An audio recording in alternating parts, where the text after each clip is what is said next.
자, 오늘 새벽에 심판받는 두 가지 이유를 말씀드렸는데, 하나는 하나님을 인정하지 않기 때문이라 말했고요. 또 하나는 하나님 말씀이 그들에게 없었기 때문이다 했습니다. 사실 두 가지는 분리할 수 없는 거죠. 하나님을 인정하지 않았기 때문에 하나님 말씀이 그들에게 없던 거죠.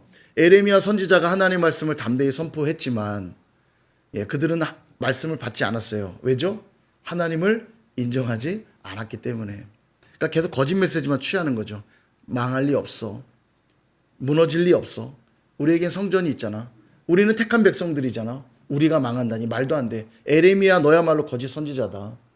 스스로 거짓말을 취하면서 살아가는 거예요.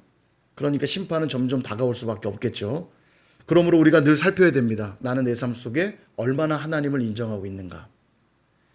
그렇다면 뭐가 달라져야 되냐면 말씀 앞에 서는 우리의 태도가 달라져야 됩니다. 예배 시간에 주시는 말씀 앞에서의 나의 태도가 어떠한가. 매일매일 묵상할 때 주시는 그 말씀에 대한 태도가 어떠한가. 셀 예배를 드리면서 나누는 말씀에 대한 태도가 어떠한가. 이걸 살펴보셔야 돼요. 이게 없으니까 매 순간 하나님 말씀을 기준 삼지 않고 뭐를 기준 삼냐면 내 생각, 내 경험, 내 판단, 내 기분, 이게 중요해지는 겁니다. 그러니까 우리가 이런 행태들이 막 화가 나면 예배 안 드려버려. 기분 나쁘면 기도 안 해버려. 막 승질 나면 그냥 미워해버려. 분명 이게 옳지 않은 거 알면서도 왜 이렇게 행동하죠? 하나님을 인정하지 않고 말씀 요리 안에 없기 때문이에요. 말씀이 있다면 화나는 그때에도 다시 예배하기로 결정할 거고요. 기분이 안 좋을 그때도 다시 기도하기로 결정할 거고요. 누군가가 막 미워져도 다시 그를 용서하고 사랑하는 마음으로 나가게 돼 있어요. 오늘도 우리에게 주시는 이 말씀 앞에서 여러분 겸손하게 듣고 순종하실 수 있기를 축복합니다. 그럴 때 그 말씀은 저와 여러분을 살리는 말씀, 기적의 말씀, 능력의 말씀으로 경험될 줄로 믿습니다. 자, 오늘 말씀을 보니까 하나님의 보복에 대한 선포. 에레미야는 힘들어요. 계속 심판, 계속 보복한다고 그러고 계속 그렇게 말씀하세요. 29절에 보니까 이런 말씀하죠. 내가 이 일들에 대하여 벌하지 아니하겠으며 내 마음이 이 같은 나라에 보복하지 아니하겠느냐. 여호와의 말씀이니라. 내가 이 일들에 대하여 벌할 수밖에 없다는 거예요. 그들의 어떤 모습 때문이냐. 26절부터 28절이 그 내용인데 보면 이렇습니다. 26절 내 백성 가운데 악인이 있어서 새 사냥꾼이 매복함같이 지키며 덫을 놓아 사람을 잡으며. 사람을 잡는데요. 27절 세장의 새들이 가득함같이 너희 집들의 속임이 가득하도다. 그러므로 너희가 번창하고 거부가 돼요. 어떻게 번창하고 거부가 됐냐면 속여서 사람들을 잡고 그들을 속여서 부자가 됐대요. 28절 살찌고 윤택하며 행위가 심히 약하여 자기 이익을 얻으려고 자기 이익 때문에 송사를 공정하게 하지 아니하며 빈민의 재판을 공정하게 판결하지 않았대요. 자기 이익 때문에 판결을 왜곡했다는 거예요. 이런 행동들을 계속 하니까 하나님이 심판할 수밖에 없다는 거예요. 이런 율법을 보면 하나님이 주신 율법을 보면 하나님이 기대했던 사회가 있습니다. 하나님이 이스라엘 공동체를 통해 기대했던 사회는 어떤 사회냐? 약한 자들, 가난한 자들, 힘없는 자들을 붙들어주고 도와주어서 사람과 섬김의 공동체가 되기를 기대했어요. 그리고 거기가 끝이 아니라 사랑과 섬김의 공동체가 되어서 내가 너희를 제사장 나라 삼겠다고 했죠. 이 모습을 통해 가나안 땅은 물론이거니와 이방 나라들까지 하나님의 나라가 어떤 것인지를 이들을 통해 보여줌으로써 그들도 회개하고 돌아오기를 기대했다는 거예요. 이게 하나님이 기대한 나라인데 아니 세상에 이들이 보이는 행태들이 어떠냐면 세상 나라보다 더하다는 거예요. 더하다. 세상 나라와 같다 못해서 더한 모습들을 보이니 가난한 자들을 착취하죠. 재판을 막 왜곡하죠. 그래서 자기 배를 불리우죠. 막 이런 행태를 보이니까 내가 어찌 벌하지 않을 수 있겠고 내가 어찌 심판하지 않을 수 있겠느냐. 그 말씀하는 겁니다. 게다가 30절 이 땅에 무섭고 놀라운 일이 있도다. 와, 얼마나 무섭고 놀라운 일인지 볼까요? 31절 선지자들은 거짓을 예언하며 제사장들은 자기 권력으로 다스리며 내 백성은 그것을 좋게 여기니 마지막에는 너희가 어찌 하려느냐. 이게 무슨 얘기냐면 백성들은 무지해서 그렇다 치자. 직접 하나님께 말씀을 받는 선지자나 율법을 기준하여 제사를 드리는 제사장들은 안 그러겠지 싶었는데 그들을 보니까 이게 웬일이야. 그들은 거짓을 예언하고 자기 직분을 권력으로 여겨 백성들을 다스리고 있다는 거예요. 그들을 섬기라고 주신 직분을 가지고 백성들 위해 군림하여 그걸 권력으로 여기고 백성들을 다스리고 있다는 거예요. 어떻게 이런 일이 있을 수 있느냐. 이게 하나님이 충격이 컸던 거예요. 제사장과 선지자는 말하자면 오른팔 왼팔 같은 존재들인데 이 땅에 당신의 백성들을 은혜 가운데 이끌라고 특별하게 불러세운 자들, 제사장, 선지자, 그들을 세우셨는데 이들은 거짓이나 예언하고 있고 그 직분을 권력 삼아 백성들을 다스리고 있으니 내가 어찌 심판하지 않을 수 있겠느냐. 이게 얼마나 충격이었는지 정말 무섭고 놀라운 일이 있다고 얘기하시잖아요. 여러분 늘 그렇지만 리더십들의 죄는 훨씬 크다는 걸 잊지 마십시오. 자신들이 행한 일에 대한 죄값만 받는 게 아니라 그 행함으로 인해 백성들에게 잘못 지도하는 죄값까지 받는 거예요. 아유, 그럼 난 지도자 안 할래. 책임만 큰 건 아닙니다. 지도자에게는 축복도 커요. 축복도 큽니다. 생각해 보세요. 하나님을 섬기기 때문에 분명 누군가보다는 하나님께 더 가까이 가게 돼 있고요. 하나님보다 먼저 말씀을 받게 돼 있고요. 하나님께 큰 은혜를 먼저 누리게 돼요. 또한 백성들을 지도해야 되니까 이 사명 감당하라고 하나님이 더 큰 은혜 부어주세요. 더 많은 거 주시거든요. 왜냐하면 그들을 통해 흘러가야 되니까. 이렇게 복이 많은데 문제는 제일 앞장서서 하나님의 은혜를 흘려보내는 게 아니라 하나님을 대적하고 있다고 한다면 그 책임이 크다는 얘기예요. 한번 상상해 보세요. 대통령실에 대통령을 보좌하는 많은 비서관들이 있잖아요. 매일 대통령을 볼 수 있고 대통령과 직접 독대할 수 있고 특권이죠. 그리고 대통령실에 있기 때문에 여기저기 전화 한 통으로 명령을 내릴 때 권한이 있습니다. 그 특별한 특권 아닙니까? 그죠? 근데 그거를 나라와 국민들을 위해서 또 대통령의 바른 통치를 위해 써야 되는데 자기 개인 이익을 위해서 비리나 저지르고 이 허탄 짓 하면요 깜빵 가는 거죠. 이해되시죠? 그 얘기예요. 리더로 부름 받았다는 거 분명 특권이고 은혜인데 하나님을 위해 하나님 나라를 위해 백성들을 위해 섬기라고 주신 은혜를 엉뚱한 데 쓰고 하나님을 도리어 대적하고 하나님을 욕먹이고 있다면 심판이 크다는 겁니다. 가만히 읽다 보니까 오늘날의 모습과 참 오버랩이 되죠. 여러분 목사님들이 모이면 그런 얘기 종종 합니다. 설교할 때 죄를 지적하는 설교하기가 참 힘들대요. 죄를 지적하면 성도들이 교회를 떠난대요. 회개하라는 설교하기가 힘들대요. 그럼 무슨 설교만 하냐? 축복에 대한 설교만 해야 된다는 거예요. 성도들이 좋아하니까. 죄에 대한 설교하면 아멘 안 하는데 축복에 대한 설교하면 아멘 하거든요. 막 좋아하거든요. 교회가 부흥한대요. 그러니까 죄에 대한 설교는 좀 적게 하고 축복 있을 것이다. 잘 될 것이다. 그런 설교만 하면 교회 부흥한다는 겁니다. 그렇게 동의하십니까? 집에 가서 확인해 보시면 돼요. 기독교 방송 딱 틀면 많은 목사님들 설교가 나오죠. 잘 들어보세요. 죄를 지적하는 설교가 있나 없나? 아마 안 나올 겁니다. 거의 안 나올 거예요. 다 축복에 대한 메시지들이 나올 겁니다. 에레미야 선지자의 메시지가 그래서 오늘날 우리 한국 교회를 향한 메시지와 틀리지 않다라고 보아도 저는 무방하다는 생각이 들어요. 여러분 늘 말씀드리지만 죄를 지적하는 또 회개하라는 이 설교는 수준 낮은 성도들 또 초신자들에게 주는 설교가 아닙니다. 하나님을 깊이 만나고 하나님을 정말 사랑하는 자들에게 주시는 메시지이에요. 사랑하지 않으면 죄를 지적 안 하니까요. 또 하나님을 깊이 만난 자들만 이전에는 보이지 않던 점과 흠이 보이니까 회개할 수밖에 없게 되는 거예요. 이거는 수준 낮은 설교가 아니라 우리가 정말로 하나님을 깊이 만난 사람들은 회개하는 자리로 가게 돼 있어요. 그 다음 회개한 다음 누리는 그 평안함 여러분 경험해 보셨습니까? 세상 그 무엇과도 바꿀 수 없어요. 너무너무 기쁘고 감사하고 기쁨이 샘솟고요. 날아갈 듯 기뻐요. 그 회개한 이후에 받는 용서의 은혜, 구원의 은혜는 이 세상 그 무엇과도 바꿀 수 없거든요. 이 맛을 아는 자들이 또 회개하는 겁니다. 믿으시길 축복합니다. 안 믿으시는 눈치인데 그런 자들에게 하나님이 복을 안 부어주실 수가 있겠습니까? 축복 설교는 사실 필요 없어요. 하나님께 가까이 가기만 하면 하나님께 가까이함이 내게 복이라. 그분 안에 거하면 그냥 다 복이 쏟아지는 겁니다. 그리고 이런 선지자의 거짓 예언들, 제사장들의 부패 권력들, 이걸 보면서 백성들이 안타까워해야 되는데 백성들이 좋게 여겼대요. 오늘 성경에 보니까 백성들도 좋게 여겼대요. 왜 그랬을까요? 왜 그들의 부패한 모습들, 거짓 예언을 들으면서 좋아했을까요? 자기들에게 이익이 되니까.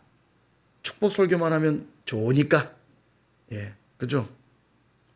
이거 무슨 카르텔입니까? 목사는 성도들 듣기 좋은 말만 하고 성도는 듣고 싶은 말만 요구하고. 예, 꿍짝이 맞죠? 대형교회 세습 문제가 아주 대표적인 예입니다. 대형교회 세습은 문제가 있어요. 이건 일종의 권력이고 부이기 때문에 권력이 세습되는 것이고 부가 세습되는 거거든요. 그런데요, 목사직이 세습되는 걸 보면서 성도들이 문제를 제기하기보다는 대부분 동의를 합니다. 야, 우리 전사님 빨리 하셔야 될 것 같아요. 우리 성도님 다 전사님만 보고 있어요. 다 하셨어요? 빨리 하세요. 시간 드릴게요. 보니까 집중이 안 되는 것 같아요. 우리 성도님들이. 우리 성도님들 마음이 넓으셔서 관심이 이것저것 많으세요. 기타도 봐야 되고, 예. TV도 봐야 되고. 예. 네. 우리 팬분들에게 말씀에 집중합시다. 한번 얘기해 주세요. 예. 여러분, 대형교회 세습 문제 다시 말씀드릴게요. 대형교회 세습 문제가 아주 대표적인 예인데, 대형교회 세습, 물론 작은 교회들, 시골의 작은 교회들은 목회자가 오질 않기 때문에 그 아들 목사님들이 뒤를 이어서 하는 건 귀한 일입니다. 그건 세습이 아니에요. 뭘 세습하라는 얘기입니까? 고난을 세습합니까?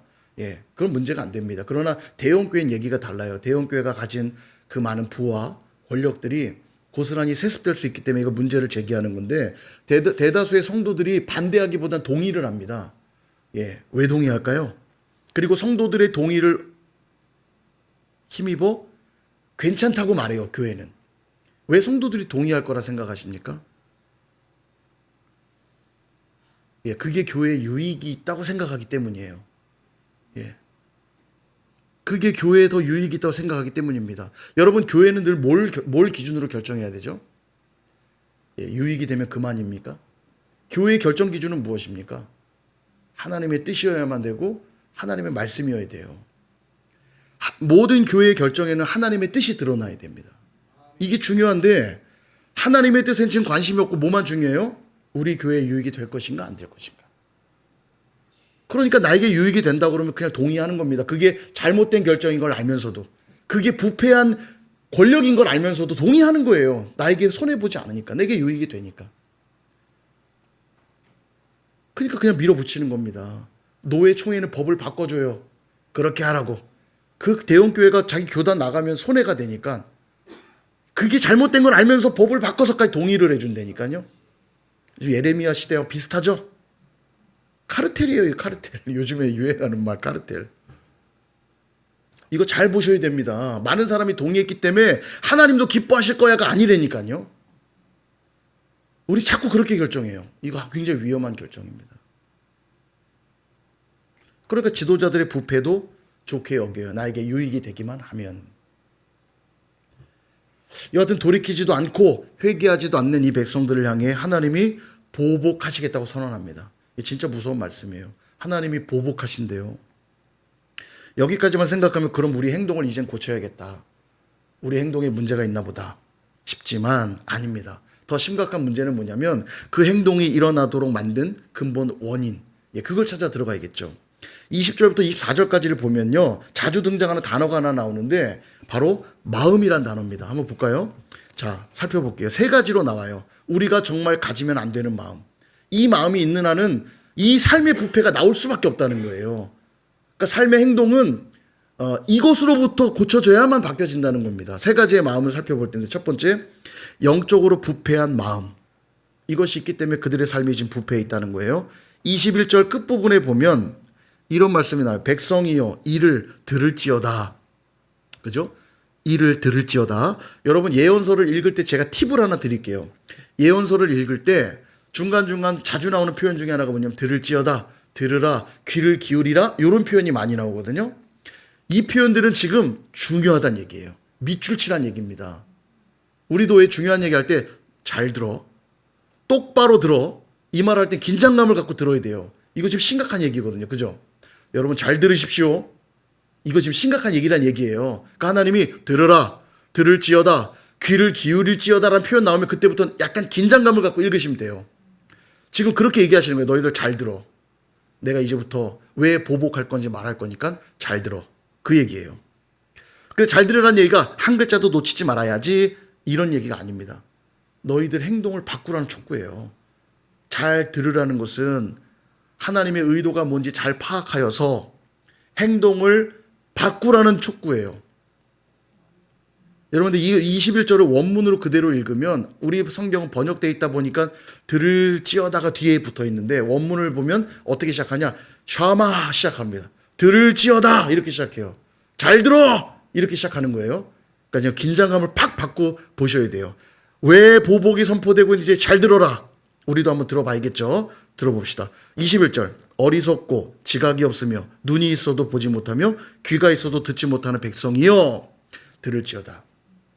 이들의 지금 문제가 뭐냐면 어리석고 지각이 없어 눈이 있어도 보지 못하고 귀가 있어도 듣지 못하는 게 문제라는 거예요. 한마디로 정리하면 영적으로 무감각해서 하나님의 뜻을 전혀 깨닫지 못하는 게 지금 문제라는 겁니다. 원인이 그럼 뭐냐? 여러분 21절을 어리석고 지각이 없다 이런 표현이 나오죠. 여기 지금 지각이라는 이 단어가 우리 성경 번역엔 지각이라 돼 있지만 원문은 레부라고 돼 있습니다. 레부. 레부가 뭐냐면 마음이에요. 마음. 그러니까 어리석은 마음이라는 얘기죠. 어리석은 마음. 결국 그들이 보지 못하고 듣지 못하는 이유가 뭐냐? 어리석은 마음 때문이다. 그렇게 말씀하고 있는 거예요. 여러분 마음이라고 하는 건 굉장히 중요해요. 우리 인격의 좌소입니다. 잘 들으셔야 됩니다. 마음은 우리 인격의 좌소예요. 나라고 하는 존재가 증명되는 공간이 어디냐? 마음입니다. 예. 나라는 존재를 규정할 수 있는 본질적 공간이 마음이에요. 내 외모가 나를 규정하는 거 아닙니다. 내 마음이 나를 규정하는 거예요. 그곳으로부터 우리의 생각이 나오고 그곳으로부터 우리의 의지가 발현되고 그곳으로부터 우리의 감정이 드러나는 겁니다. 그래서 전 인격적 반응이 일어나는 공간이 마음이에요.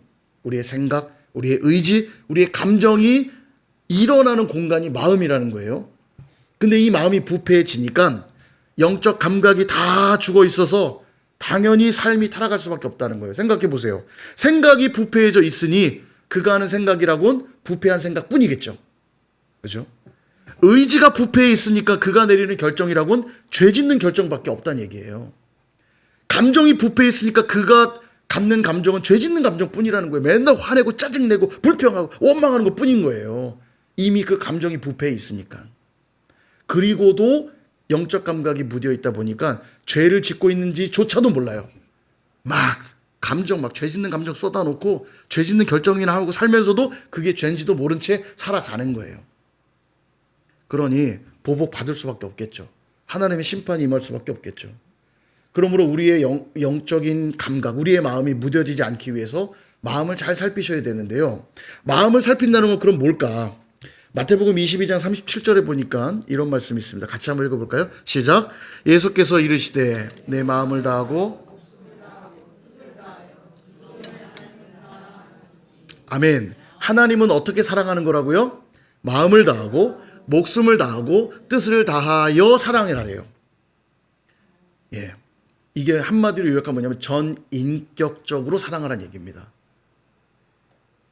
너의 마음을 다하라는 뜻은 뭐냐면 너의 의지를 드리고 너의 지식을 동원하고 너의 감정을 다 쏟아놓으며 너의 생각을 가지고 너의 힘을 다하여 사랑하라 이 말이에요.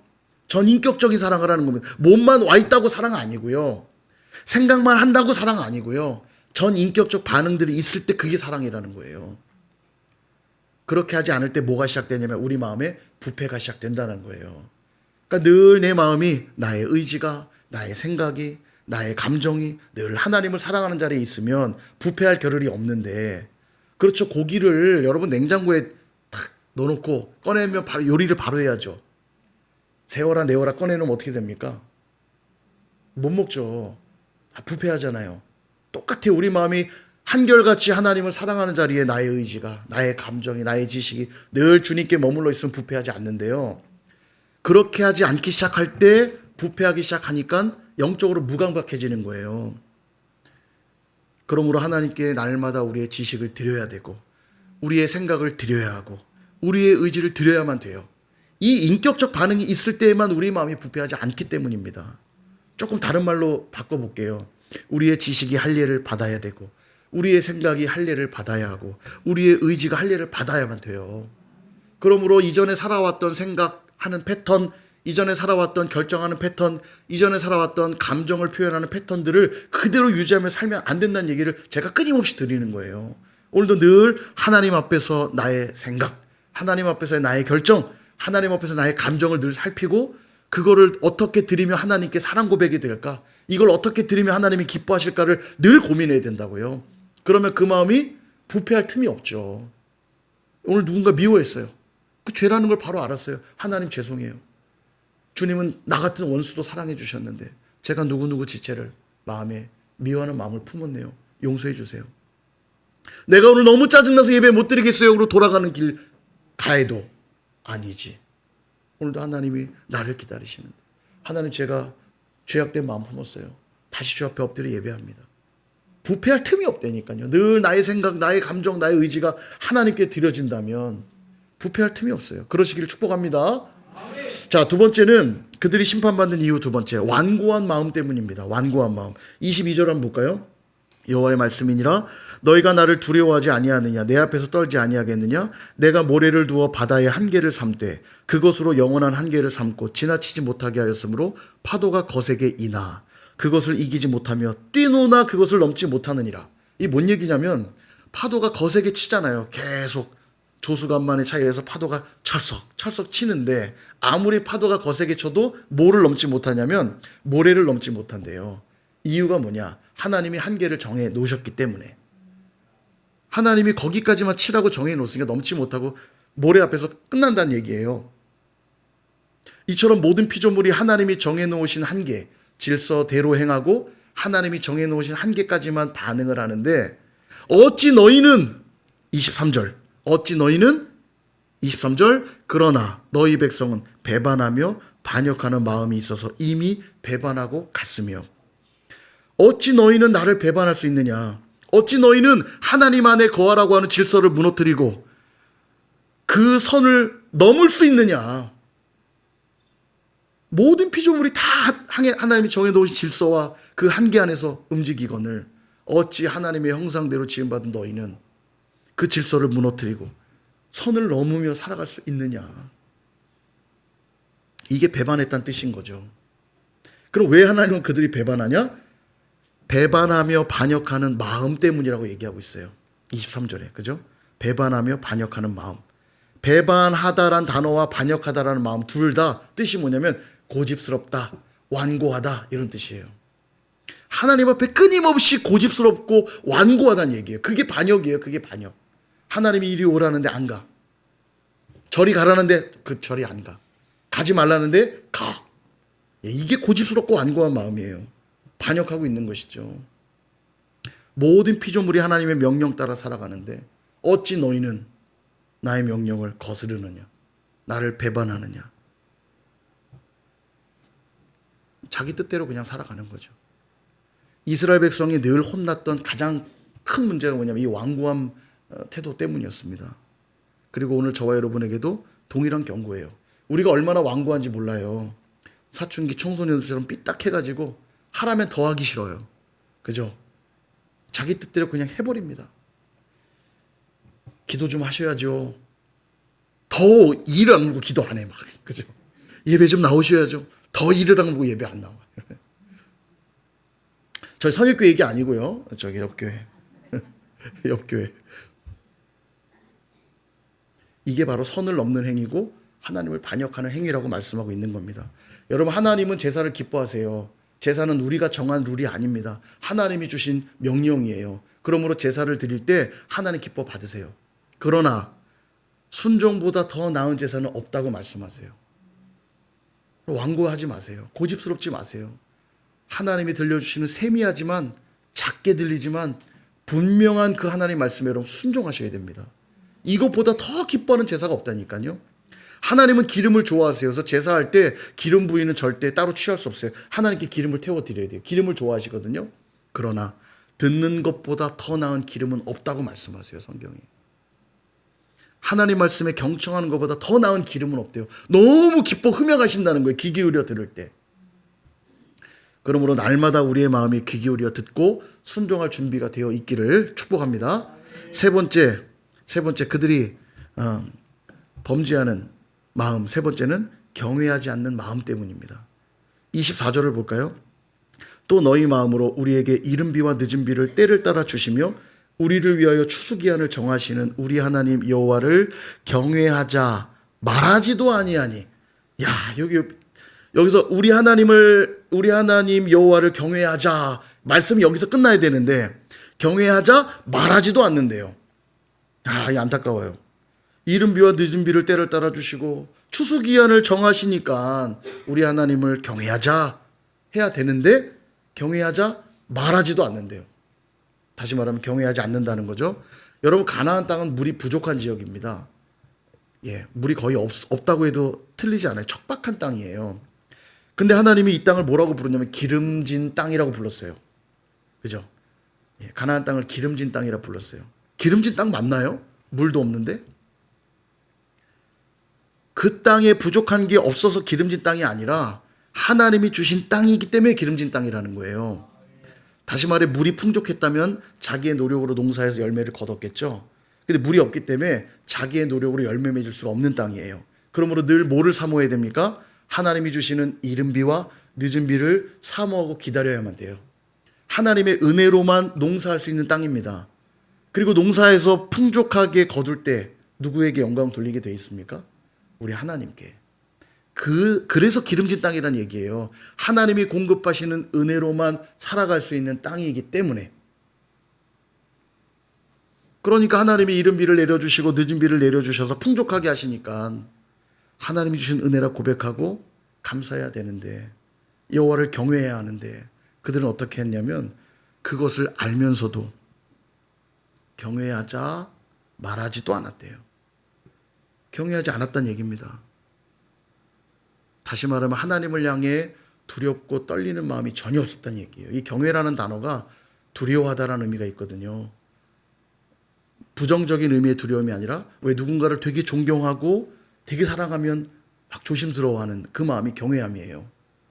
그러니까 내 삶의 모든 것이 하나님의 은혜로 채워지는 걸 알면서도 그걸 알았다면 마땅히 매 삶 속에 하나님을 두려워하고 떨림으로 하나님 앞에서 살아야 되는데 이게 전혀 없었다는 거예요. 경외하는 마음이 없었다는 거예요. 그러므로 세 가지 말씀드렸죠. 영적으로 부패한 마음, 완고한 마음, 경외하지 않는 마음으로 인해 너희 삶은 완전히 부패했기에, 너희 지도자들도 완전히 타락했기에 내가 어찌 벌하지 않을 수 있겠고 어찌 보복하지 않을 수 있겠느냐. 그 말씀하고 계시는 거예요. 사랑하는 여러분, 우리도 이 말씀을 귀 기울여 들을 수 있길 축복합니다. 잘 들으란 얘기는 귀에 잘 담으란 뜻 아니라고 그랬죠? 변화하라는 요구예요. 달라지라는 요구입니다. 지금 가고 있던 길을 돌이키라는 명령이에요. 그러므로 여러분 세 가지를 꼭 살펴보셔야 돼요. 첫 번째, 나의 마음은 부패해 있지 않은가. 마음이 부패하다는 뜻이 뭐라고 했냐면 마음은 인격의 좌소라고 말씀드렸죠. 나의 생각이, 또 나의 감정이, 나의 의지가 하나님의 뜻과 말씀 안에서 작동하고 있는가를 끊임없이 살펴보라는 얘기입니다. 그냥 내 기분대로 살지 말고요. 내 경험, 그냥 살아왔던 경험대로 살지 말고요. 오늘도 하나님의 뜻과 말씀에 나의 생각이, 나의 감정이, 나의 의지가 들어있는가. 이걸 살펴야 부패하지 않는 겁니다. 두 번째, 완고한 마음이지는 않은가. 내가 늘 순종하고 있는가를 살피면 되겠죠. 하나님 말씀을 사모하여 잘 귀 기울여 있는가. 이걸 살펴보셔야 되고, 세 번째, 경외하는 마음인가. 경외라 하면 두렵고 떨림이라 했습니다. 오늘도 내가 잠에서 깨어 일어날 수 있음도, 오늘도 내가 음식을 먹고 소화시킬 수 있음도, 오늘도 내게 좋은 직장 주셔서 일할 수 있음도, 사랑하는 가족들과 함께 살아갈 수 있음도, 이렇게 좋은 선일교회 공동체를 만나 신앙생활할 수 있음도, 내 삶에 벌어진 모든 일들이 하나님 주신 은혜라는 거 안다면 그 모든 일을 행할 때 두렵고 떨림으로 행해야 돼요. 다시 말하면 여호와를 경외함으로 살아가란 얘기예요. 아침에 일어날 때도 하나님 감사해요. 오늘도 내게 호흡을 주셨군요. 예배로 나올 때도 하나님 오늘도 예배할 수 있게 해주셔서 감사해요. 음식을 먹을 때도 하나님 내게 식사기도 안 하시는 분들도 계시는 것 같아요. 저희 교회 말고 옆 교회. 식사기도도 잘 하셔야 돼요. 형식적인 거 말고요. 습관적인 기도 말고 정말 짧게 드리더라도 오늘도 내가 음식을 먹을 수 있으면 얼마나 큰 은혜인지. 옆에 있는 지체들, 지금 옆에 있는 지체들이 만난 것도 하나님이 만나게 하신 은혜인 걸 기억하고 감사하셔야 돼요. 한번 표현해보세요. 옆에 계신 분에게 당신 때문에 감사해요. 아닌 거 알지만 하세요. 나의 의지는 그렇지 않다 할지라도 하나님 말씀이 말씀하니까 예 순종합니다. 예 두렵고 떨림으로 내가 섬기겠습니다. 내 옆에 있는 지체 섬기겠습니다. 사랑하겠습니다. 이게 경외하는 마음이라고요. 이게요. 두렵고 떨림으로 매 순간을 살아가는 것. 그럴 때 우리는 심판받을 자들이 되는 게 아니라 복과 은혜를 누리는 자들로 살아가야 될 줄로 믿습니다. 그런 저와 여러분 다 되시기를 주님의 이름으로 축원드립니다.